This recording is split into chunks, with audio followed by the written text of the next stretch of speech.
But if you look at the president's approval rating, I'm going to put it up on the screen, 41% approval.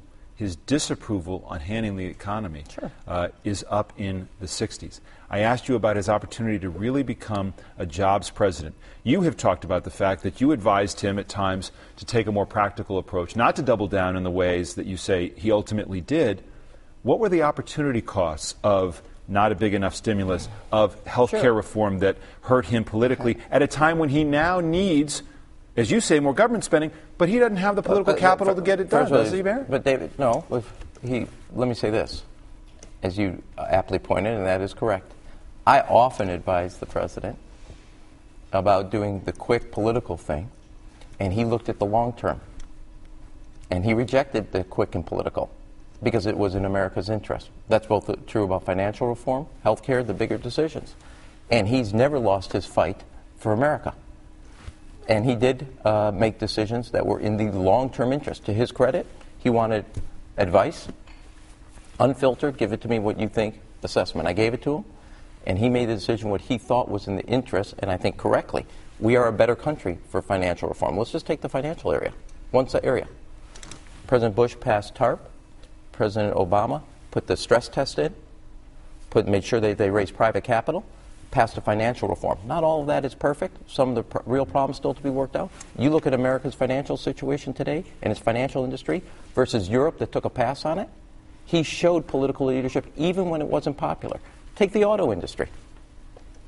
Everybody said, the conventional wisdom, even sometimes discussed on Meet the Press, let it go bankrupt. Why have good money after bad?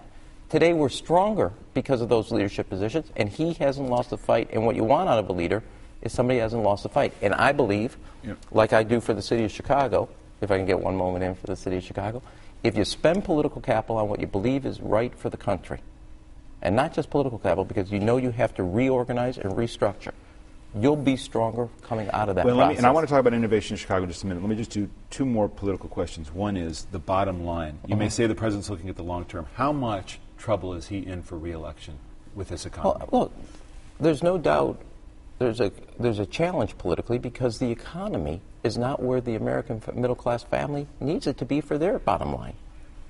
And he's accountable for that? But all of us are. Everybody in public life, everybody in corporate life is accountable for that results. And corporate life, you deal with it if you're a public company with stockholders. For the President of the United States, for members of Congress, also, as you know, their ratings are low, they're facing challenges.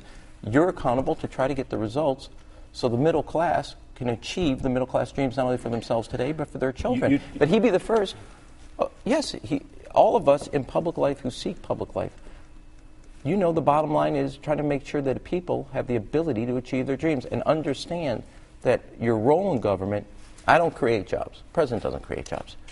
You create conditions for jobs to take hold, for the businesses to create them. That means good investment in research and development, good investment in the type of infrastructure that's necessary, make sure your educational system is turned around, which is another area where the president showed the type of leadership. But let's talk about environment.